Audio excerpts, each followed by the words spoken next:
What is the most disgusting thing you have ever done that you took pleasure in? My wife and I had two wonderful daughters, 13 and 10, and a pretty healthy relationship. At some point things started to appear off. She got very clingy to her phone all of a sudden, made sure to delete the saved password feature on our common PC, stated having phone calls that suddenly ended when I came into the room.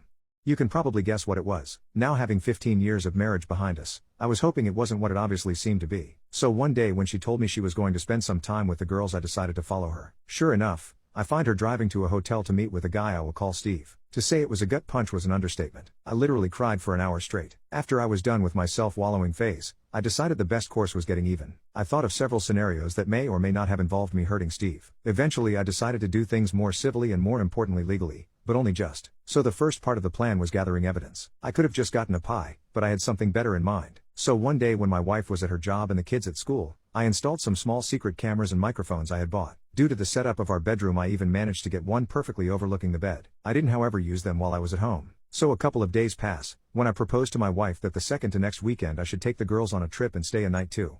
I more often than not was the one cooking. I took a far more active role in raising the girls and showed them a lot more patience and attention. She was usually busy working or drinking, so me going alone with the girls on a trip wasn't that weird. So 2 weeks pass, in which time I get my affairs in order and contact a lawyer to write up a separation agreement that would involve me keeping residents in custody. I go on the trip, try to not give anything away to the girls and wait and see if Steve and my wife fall into the trap. When I returned I checked the recordings of the weekend, and sure enough it's a 36-hour fest. When they weren't doing the deed, the dialogue was something even better. I found out that Steve had a wife, but even worse, they also talked about me. And I heard the obvious character assassination that I expected about how small my PP was, an insecurity of mine, how I didn't satisfy her. But there was some really hurtful stuff, like her telling Steve some of my deepest secrets and shameful stories that I had only told her about, just so they could have a laugh.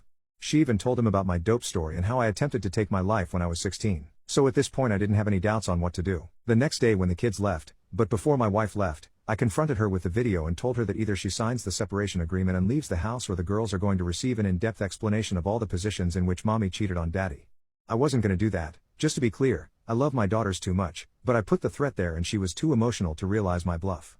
She went through all the stages, denying everything, trying to bargain, threatening me, and getting angry. I let it go through all that stuff. Eventually she signed the paper and she departed that very evening after she told her goodbyes to the girls. I didn't show or tell the girls anything graphic. I was always very honest with them, which is another reason why I was always the favorite parent, so I just said that mommy had been unfaithful. The younger took some time figuring it out, but that was made up by my older getting mightily upset. She had just gotten her first boyfriend, as I'm not sure the term really applies at that age, but she knew enough of the world to get mad big time. This would be important at a would-be custody battle, as though she did for the moment agree to give over custody. I feared, and I was right to fear, that she would try and fight me for the kids. What I didn't expect was for her to use her visitation rights to talk crap about me. Basically she started telling my younger kid about how it was all my fault for not forgiving her. Her lawyer even started demanding she receive custody. So I finally activated my revenge plan. Enter trip to South Carolina. Why South Carolina? Simple. Fort Sumter. I really wanted my daughters to see it. I definitely did not go there because it is one of the last places where revenge porn isn't illegal, and where I could upload my wife and Steve's doings and intimate moments with no worries on the internet and other such sites, as you cannot be prosecuted for crimes that weren't illegal when and where they were committed.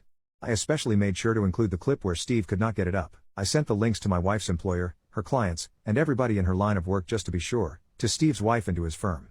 Steve soon got a divorce. I feel sorry for his wife as she was an innocent victim in all of this, but I think it's better that she found out. As for my wife, this was the end of any chance to get custody. She soon got fired from her job of 8 years. I got custody. Yes, due to her being unemployed, I got no alimony, but honestly I make enough money to sustain both me and the girls, so I don't care, and I'm good enough at caring for them and they are old enough to allow me to have a full-time job. Several months later, my wife is still unemployed. Last time I spoke to her wife she threatened to come and take my life and how this will be revenge for ruining hers.